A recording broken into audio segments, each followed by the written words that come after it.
Hello student, in this lecture we have discussed with the unit 4 of physical chemistry, that is chemical kinetics.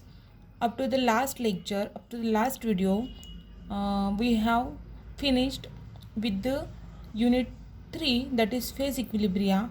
Now in this lecture we have started with the next unit of physical chemistry, that is the chemical kinetics. In this, first of all we will see the C part of the chemical kinetics, that is the catalysis. In this, first of all we start with the what do you mean by the catalyst, what is the process of catalysis, how many types of the catalysis, and how catalyst is act, like that. Okay, let's start with the catalysis. हमें पता है कि हम catalyst क्यों use करते हैं. हमने 7वीं 8वीं में हमने पढ़ा है कि what are the importance of the catalyst in the chemical reaction. Okay, catalyst is nothing but it is the foreign material which can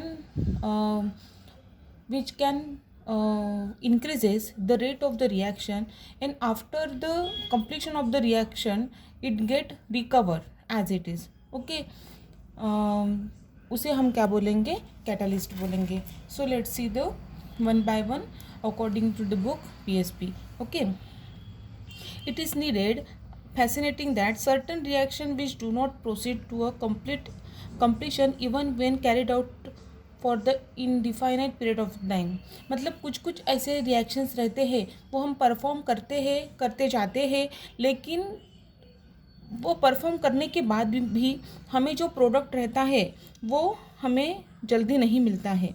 मतलब वो रिएक्शन का रेट जो है वो बहुत स्लो रहता है और वो do not proceed to the completion, वो एक कंप्लीट पॉइंट पे नहीं पहुंचती है. Even when carried out for the definite period of a time, मतलब कुछ period of time definite fix करने के बाद भी नहीं मिलती है. Get completed within a matter of a few minutes when a small quantity of foreign substance is added.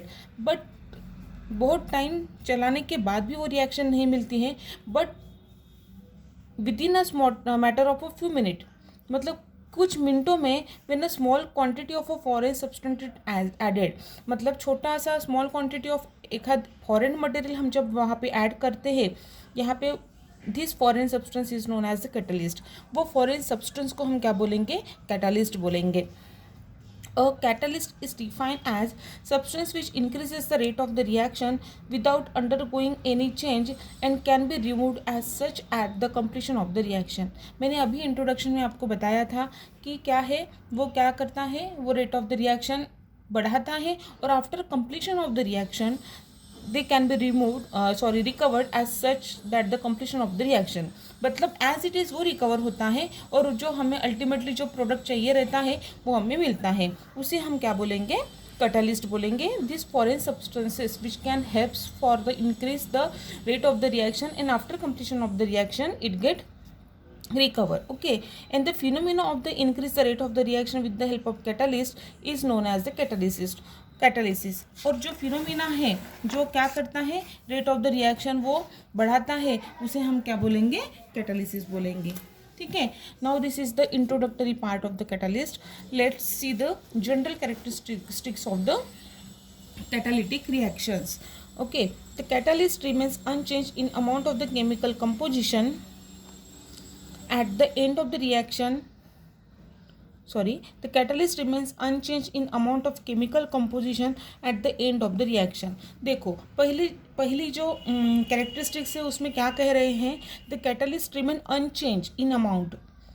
Catalyst है वो रिएक्शन में हमने डाले हैं, A+B में हमने कैटलिस्ट डाले हैं, ठीक है, लेकिन वो क्या होगा, अनचेंज्ड होगा इन chemical composition end of the reaction. मतलब जो जैसे डाला है वैसे ही रहेगा, उसकी क्वांटिटी भी कम ज़्यादा नहीं होगी, बट वो क्या करेगा, वो रिएक्शन का जो रेट है वो बढ़ाने के लिए हमें क्या करेगा, हेल्प करेगा.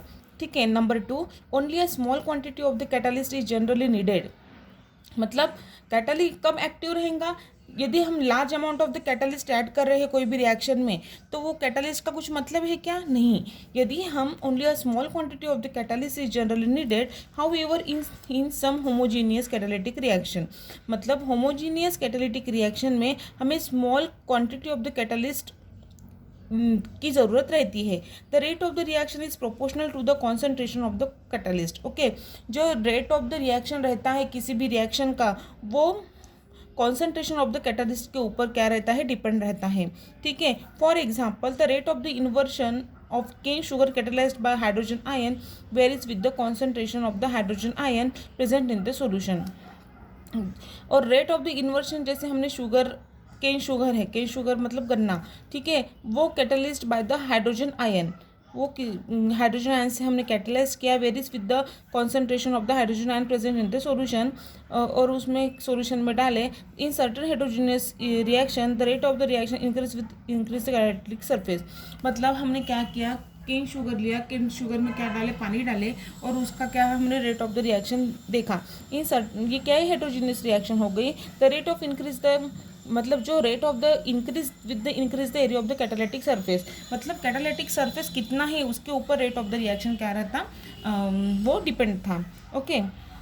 Now next point, the catalyst does not alter the position of equilibrium in reversible reaction.